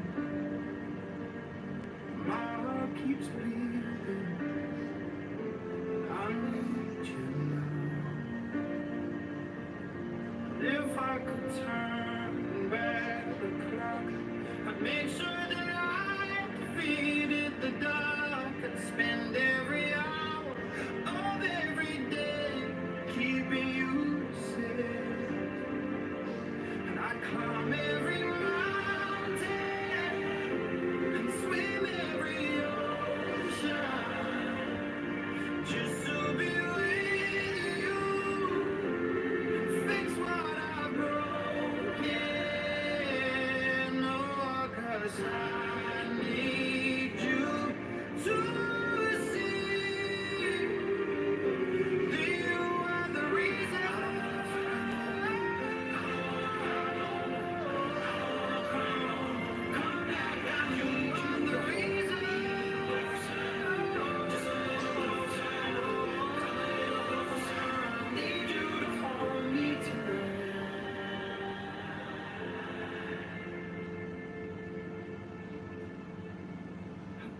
climb every mountain and swim every ocean just to be with you and fix what I've broken. 'Cause I need you to see that you are the reason.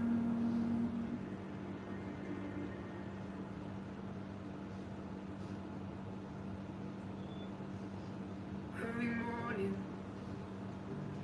there's a message on my phone. It's my mother saying, darling, please come home. I fear the worst. How could you leave us all behind? There's so much to say, but there's so little time. So how do I say goodbye to someone who's been with me for my whole damn life? You gave me my name and the color of your eyes. See your face when I look at mine. So how do I say goodbye when I couldn't? You always saw the best in me. Right or wrong, you were always on my side. But I'm scared of what life without you's like. And I saw the way she looked into your eyes. And I promise if you go, I will make sure she's alright. So how do I say goodbye to someone who's been with me for my whole damn life? You gave me my name and the color of your eyes. See your face when I look at mine. So how do I say goodbye? There's no way you could ever let me down. Gonna steal some time and start again. Just be my closest friend. And someday we're gonna make it out. Just hold the light.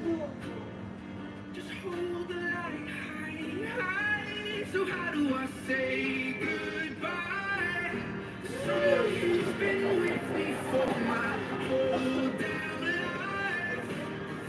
You gave me my name and the color of your eyes. I see your face when I look at mine. So how do I say goodbye? So how do I say goodbye?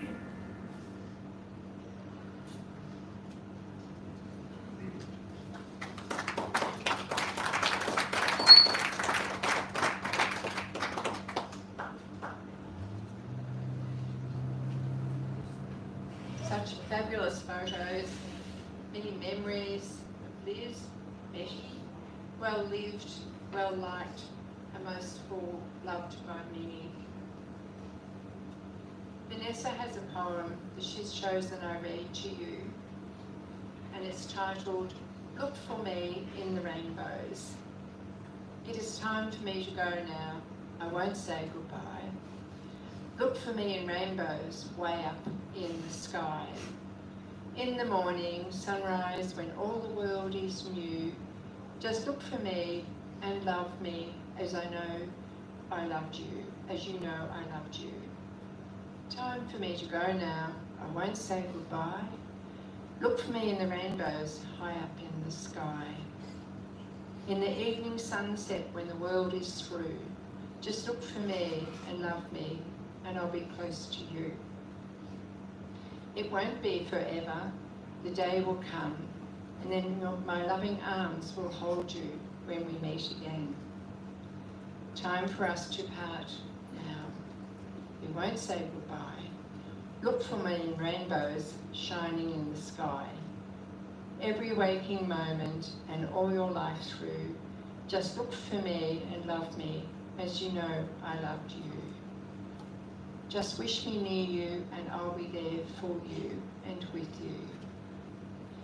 When I was driving home after spending time with Vanessa and Jennifer and Brent and Mia, I came across a rainbow and it was huge and fresh, and I immediately thought of Liz. Blessings, Liz. There is a Scottish lament going back to the ancient origins of Liz and Betty's family. A Scottish heart, a love so vast, a great lass from the first to the last. Her kindness shone, a beacon and a guiding star through the darkest of nights. The lass stood for truth and embraced the weak, and the love of David and Liz was a force, a river very deep. A life lived with honour, compassion and grace, our dear Liz, David and Damien forever embraced. We will celebrate the life they led, a love unbroken, a path well tread, and they will be forever near.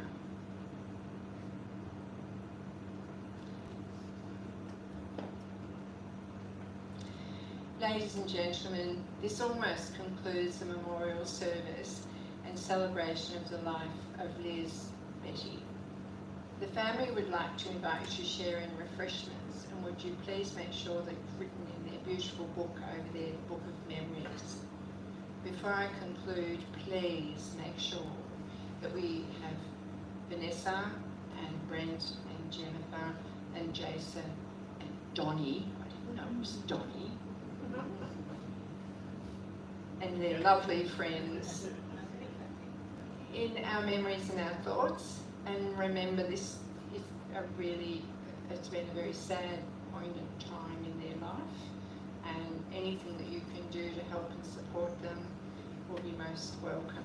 So I don't think you're supposed to ring every day, but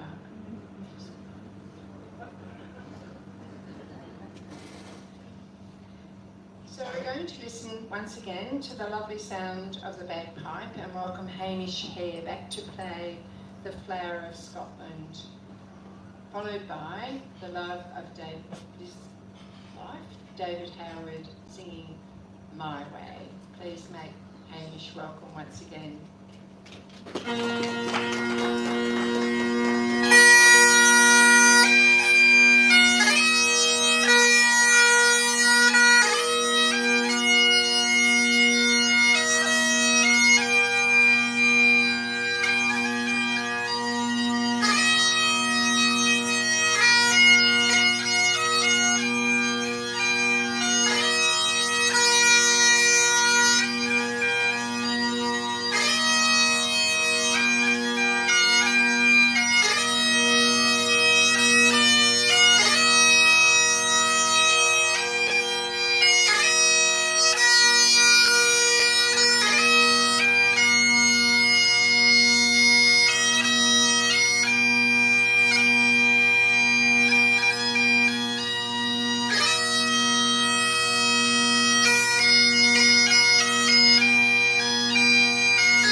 laugh, I've let her cry, and my pillow I share with her.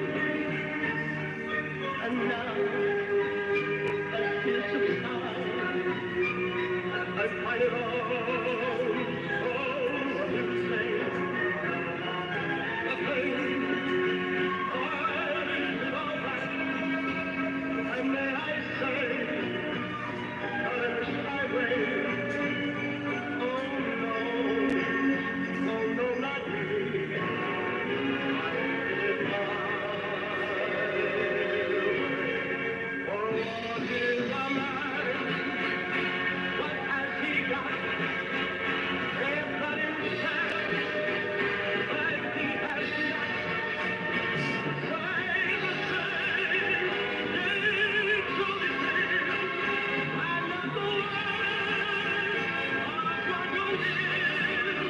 For I could tell, I took the blows. I did it my way.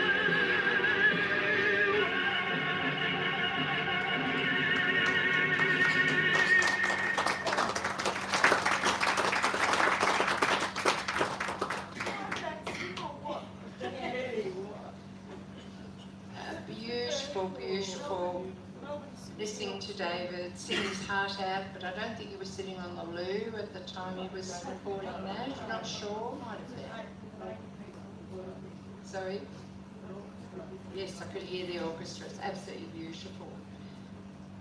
Ladies and gentlemen, it's been a very sad and fitting time as we say goodbye to Vanessa's brother, Damien, her loving dad, David, and her beautiful, beautiful mother, Liz, Betty. Please think of them in the next weeks and months to come. It does make a great difference just to know someone's thinking of you, even a note or calling them, whatever you can do to support Liz's loving family at this particular time. That concludes our ceremony today. Thank you very much for coming here today. The beautiful flowers. Liz loved lots of colour. One of her favourite colour was blue. The flowers are beautiful. The candles reflect Liz. Please, thank you very much for your time today, and please join us for refreshments.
Thank you so much. Yeah, you're amazing. Thank you. Yeah, it's awesome. You did really well. Hannah loved that. Oh, yeah. She would have loved it. That's it. Yeah, yeah, yeah, yeah. She would have loved it.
Yes.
Whereabouts you guys are here?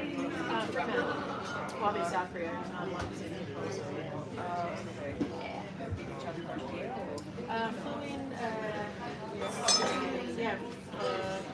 Flew in, flew in Saturday.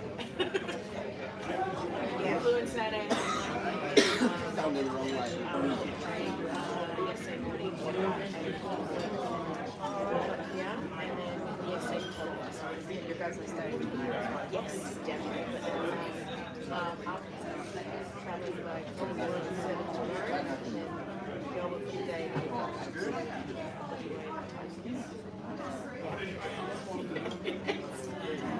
Very intense, yeah. It's hard. Yeah.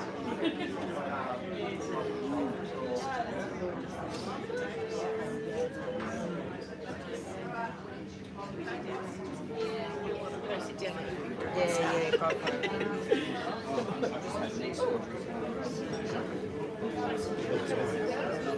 No, I don't even. I've just torn meniscus. I don't even know. I don't even know how to do it.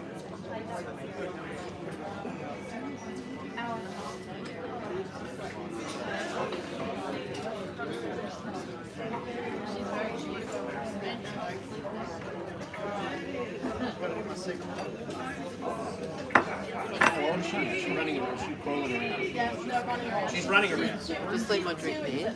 Oh, she's fine.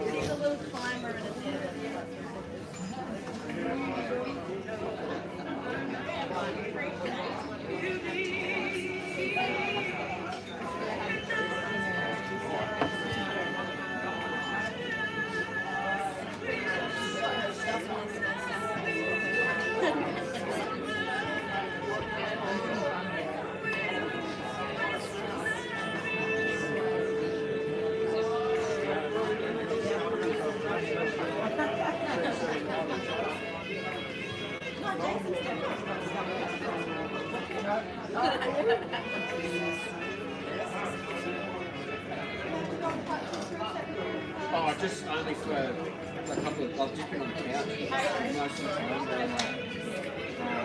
and I wasn't. Yeah, well, lucky. No, I just felt crutches a couple of days, and then realised it's not.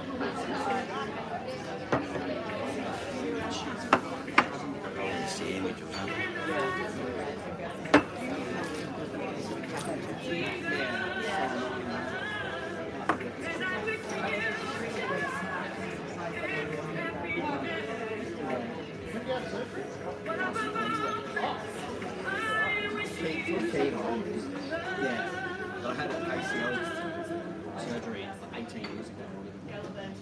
So, it just deteriorated.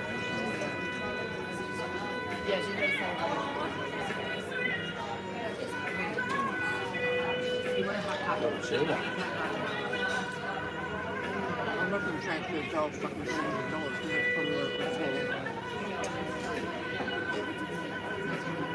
I want to get a sponsor. So, that's it. Have you had something to eat, though?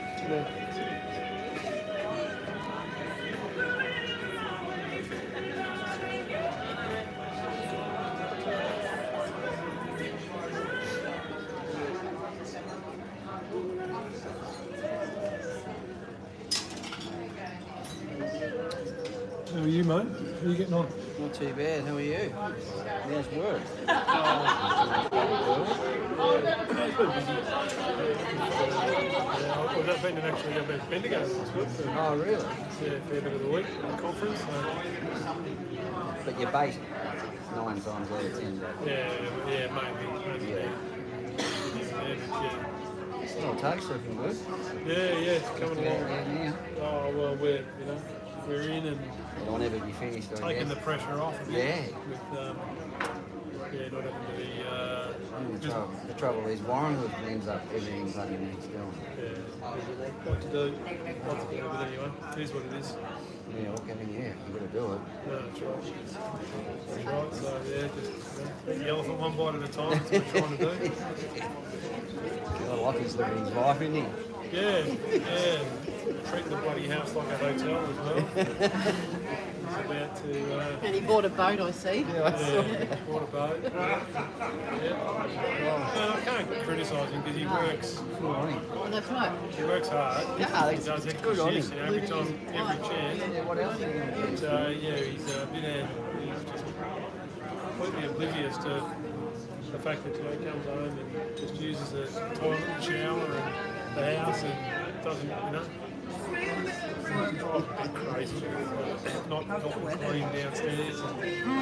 Gets really cold up night. He's got a little bit of growing up to do in that space, I think. But anyway. That warms up a little bit because you don't get 21 21 now. it's kind of that kind of. You can hope, a lot of sunlight. I mean, it must be beautiful. When they get their own place, because remember Sarah's bedroom? Cheryl was trying to see, but then when they get their own place, it'll be clean. It's so like really cold. Start to respect it a bit more. Mornings because you don't know clouds to trap any it's heating. just about trying to keep the peace a little bit. We've had a couple of nights. Before then, and plus, it's not like, Yeah, we're not there. So Beck's carrying too much of it. He knows it, but you just won't allow. It's not like asking to say, I mean, now you need to give up 2 days a week. It's bloody 2 hours. yeah. You do something, but he doesn't. He just wanders in and he doesn't really tell us, like, he's not there, we're going to It's just Chris and I there. We don't need the whole house. He'll get there. girlfriends. Yeah. Well, I mean, distracting. Yeah. So we just do that. That's not always when you come out and make a cup of tea or whatever. Yeah, it's so stupid. Sam, you're going to get a sandwich? I know. Our house is super cold. What's the party more like? We put the heater in the living room if we're there and it's really cold. Now we just let it be the patch. I feel like we're in the sun and we don't need to be he Put it right in there.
taking longer than what we wanted. Yeah.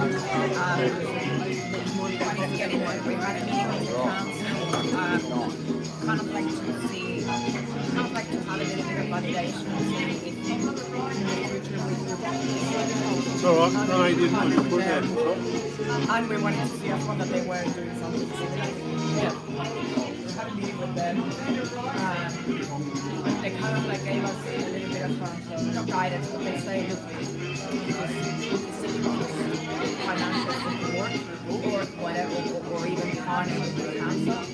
They suggest you when the council is sort of finalize everything. It has to be visible, you have to have traffic already on the website, so they kind of like, and that's what I always thought that we should do, but anyways, it was just because then they said, okay, well they're doing something similar, we now have to put everything on the website, we need to do every functionality, we need to get the traffic in, so then after that we kind of like, schedule, you know, what is next, what our next steps at the same time because we don't have clients. Yeah. It's getting a little, it's getting slow. It's going slow, but it's going. So we want this to be working by close to the end of the year, before summer.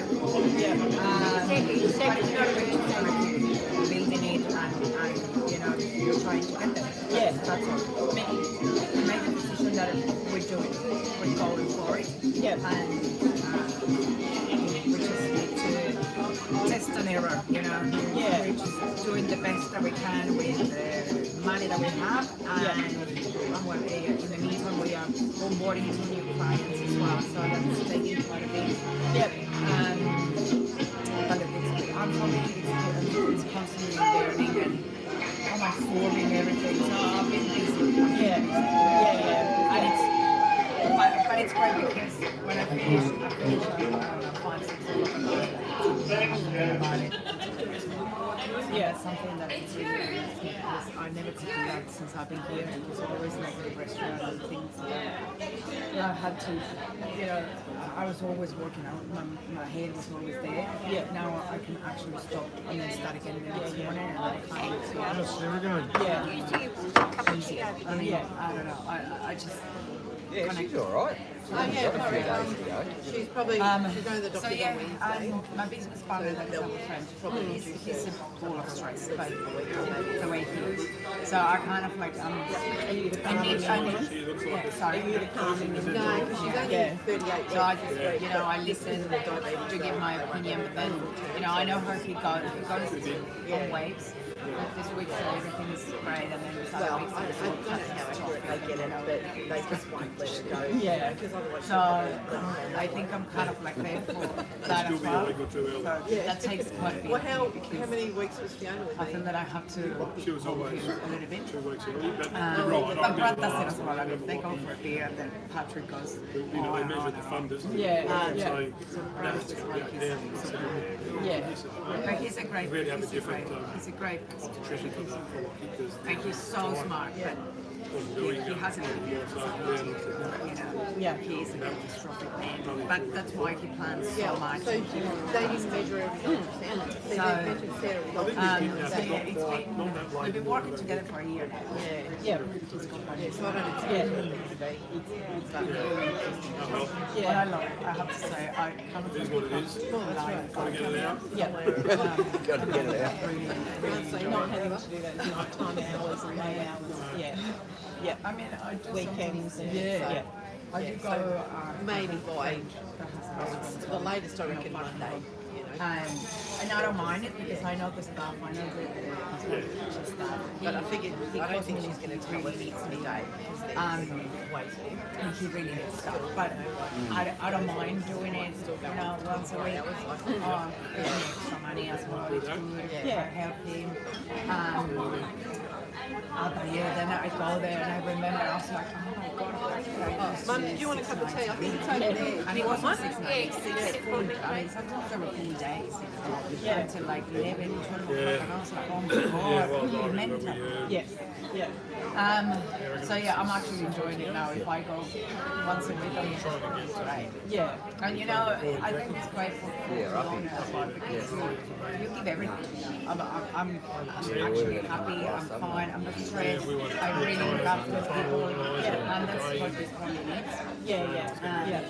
So yeah, Weekends sorted out, but that's yeah. And well, I don't know. I'm enjoying the winter as well. It's cold at home, but when I'm enjoying the house, being there, cooking, you know. Oh man, so nice. Yeah, it is. That's what it's got to be all about, isn't it? Because otherwise, if you're always looking for the next best thing, you'll never continue. No. So I'm actually enjoying how's Ryan going? really, really well. Yeah, he's got his head in the right spot. He's going well, I think. You know, I can be home. I can play. Yeah, this time. Yeah. Oh, Yeah. yeah. Yeah, it's always tough that week, That isn't was it? unfortunate. That week leading up to it. It's good when it happens. Yeah. No, I think he'll be right. With the house and everything. Bloody Matt's just put the kids down on another team. They're doing the kitchen. She was asking her. Well, you might as well do it while you're young. But I think they need to put the floor in. The items there, cabinets are done. I think the whole counter as well. Yeah, I think they were missing the floors. And now it's stripping one of the ceilings from another side. Like, I think it's like a Fair fuel bill while you're in it. laundry. It was one of those rooms next to the garden. I think they're going to change all the floors. What are you driving? Or are the Everest? Yeah. It's looking good. Yeah. Oh, yeah, because you were doing Ballarat. Okay. And Coke and everything. To do something. Yeah, I like this Coke. So you got Kathy for a few days. Yeah, she's going. No, she won't. No, because I think. No, it's just too messy. We were supposed to be doing them around about 80 or 100,000. Yeah. And really, I mean, So what are you going to do, electric? we were coming. We've got some in the fleet already. See if I've got some of the full cars that people book out for use. But We do have it. while there's, on the road, quite a few of the guys have got Cougars, Toyota Cougars. That seemed to be the car of choice for a while. Yeah. But that's mainly the guys that worked in the old MFB and that went around metropolitan. Yeah. But I'm reluctant. Yes. Why? Yeah, absolutely. We were there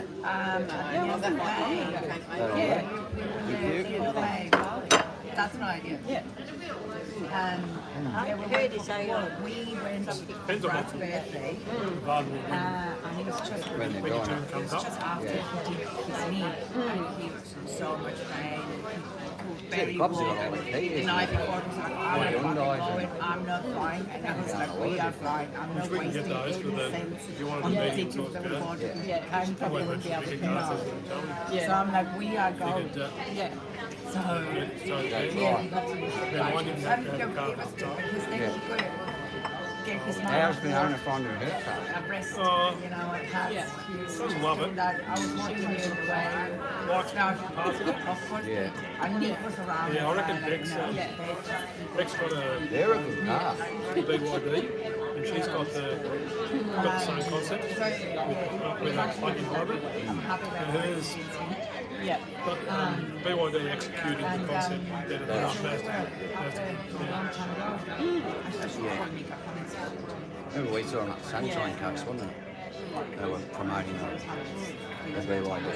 Had a big showroom in the shopping centre set up, all the models there, and basically designed your own model. And Yeah, it's got all under 50 grand, I think. yeah, that's what Beck's was a little bit under that because they were running out the She's salary sacrificing, so that's a bonus. yeah, and because it's a plug-in hybrid, it's all 100% full tax. So the loophole, not the loophole, but that deal closed first time this year. So she got in ahead of it. that lady. Gee, if you're ever in Ringwood, where Target Square is, that's street, Seymour Street. The back of the dealership's there, and you always see the people coming and going. There's the showroom like out on the highway near the old juice. In fact, there might be a juice club. Is that recording us? That is recording you. What were you talking about?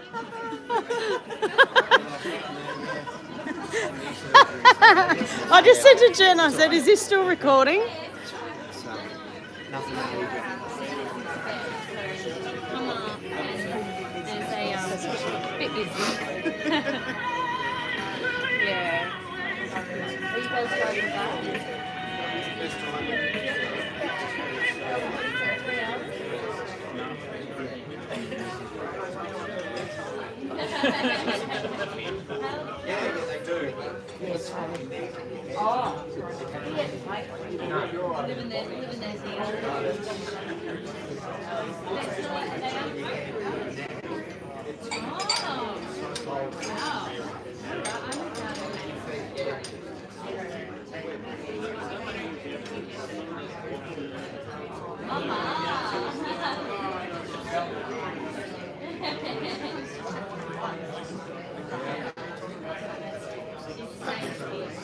I'll be within 2 seconds, Lisa.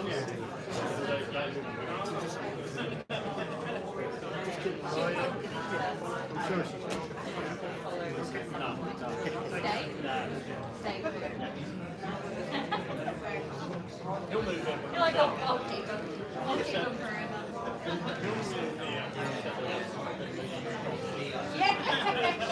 be the one wheeling you guys in.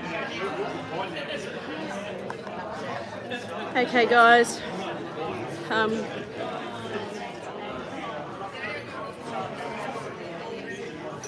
This is my rock. We've had a really big day. We thank you everybody for tuning in. And you know, watching my mum's service. She's a very special lady. She's my best friend. And to everybody in Queensland, to our families, to our friends, we thank you for the support. To this little rock here, she's my other little rock.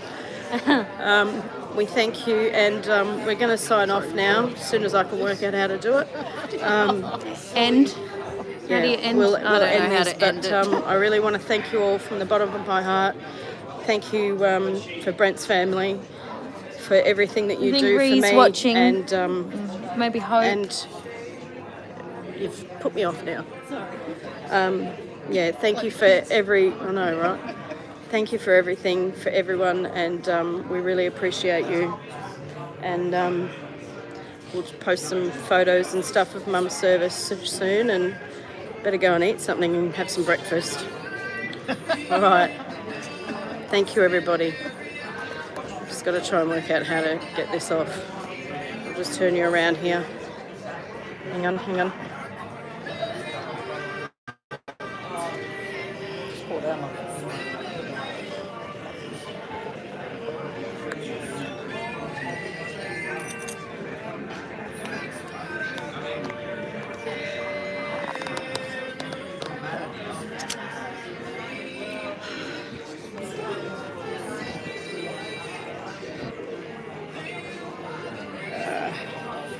How do you stop? Press that. Oh God! Press how the do- X button or something. Yeah, but I don't want to lose it. Oh yeah, so you want to stop streaming? It'll be there. Actually,